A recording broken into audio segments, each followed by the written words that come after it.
growth and extra pins and extra confidence.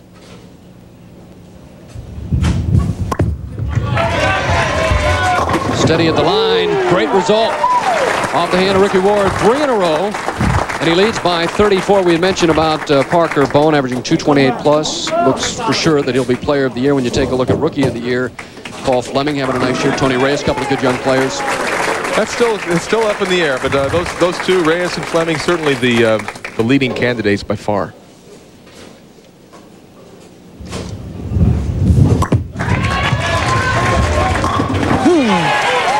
Well, it's just not that much of a surprise. Ricky Ward, a very, very accomplished bowler and very mature player, as you'll see what every bowler loves to see, high flush.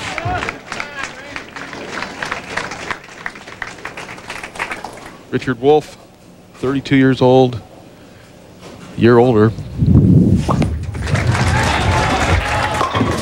He gets a strike, a year older than his competitor, Ricky Ward, but Ricky Ward certainly the more mature of the two players as far as his bowling career is concerned. Nice kick of the 7-pin, 4-pin into the channel, bang, back out, knocks it down. Happy to see that. He's kind of, you know, it's been a long time since the ball actually hit the pocket and struck, so. Able to trip out the 7-pin for the strike. Now up in the 7th, down by 44. He's not out of it, Phil. With that strike right there, it gets back to only a 34-pin deficit. Richard-Wolfe trying to make a match out of it.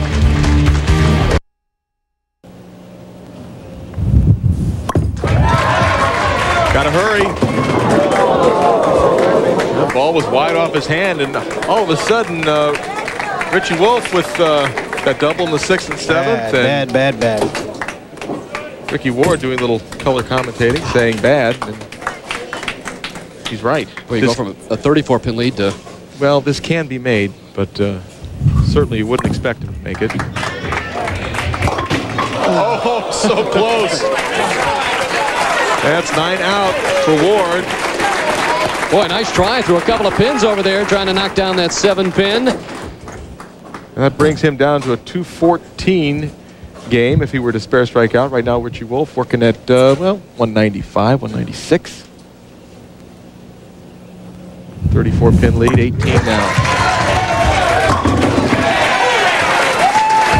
Puts it behind him quickly. Oh, after the errant shot on the right-hand lane, no problem here. 4-pin goes to the sideboard, knocks the 7-pin out. It's a strike in the 8th frame for Ricky Ward. Wolf down by 18. Boy, that missed spare in the 5th. May come back to haunt Richard-Wolfe. Hit a house. That was terrible. All right. That's terrible. Yeah, trying to make sure he gets the ball up to the pocket, and he just overhit it. Needs to put the ball to the left-hand side of that 2-pin. Knock the 2-pin into the 4 and the 7. It can be made.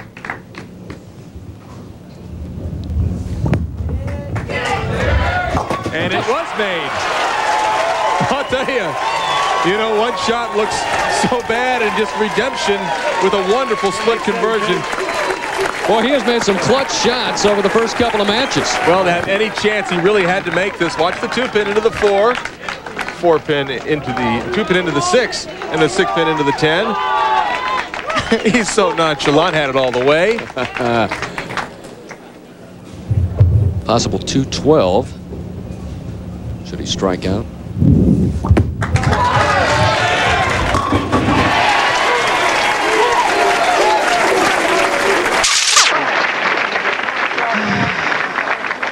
He's still kicking himself over that shot in the 8th frame, but he has life. Wolf looks on. Ricky Ward going at a 214 pace. Wolf again strikes out, 212. I'm not sure what that is that's bothering Ricky Ward on the right-hand lane, but he's balked twice. It may be that light, the camera light. There's a red light when he's on camera, and then it goes off when he's off. But now we're saying that maybe perhaps somebody coughed, distracted him just a bit.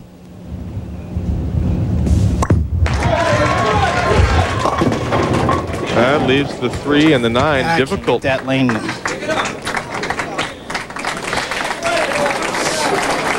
Doesn't like that right-hand lane.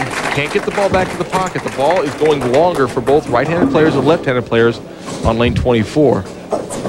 Very speed sensitive, the bowling this week.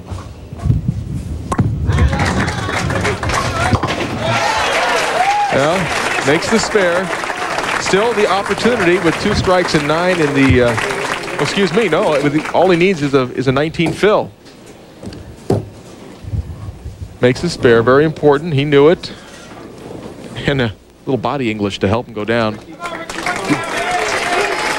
9 spare strike, 19 fill in the 10th frame, and Ward will advance. That's right. Nice shot, a strike. Can wrap it up here with a 9 count on 2 balls. He likes that lane. Now he's got to think about the next match. I mean, not that he has won this one right yet, but has to start thinking about how to conquer lane 24. Well, you're right. He hasn't. Oh, what a break. What a break. That's taking your time. Yeah, he's knocking himself because he went too fast. Watch this. It's the Greek church. He's got 5 standing, and the 10 pin that falls out right at the last moment is absolutely huge, Phil, because now if he can just get the 3 pins on the left-hand side of the lane, he will be your winner. So Ricky Ward comes through. 213, the best Richard-Wolfe can do is 212, and Ricky Ward will move on to take on Jason Couch. Unbelievable finish as Richard-Wolfe finishes out, but he's got a tough competitor, Ricky Ward does, and Jason Couch coming up, 5-time PBA winner. We'll be back with that match in a minute.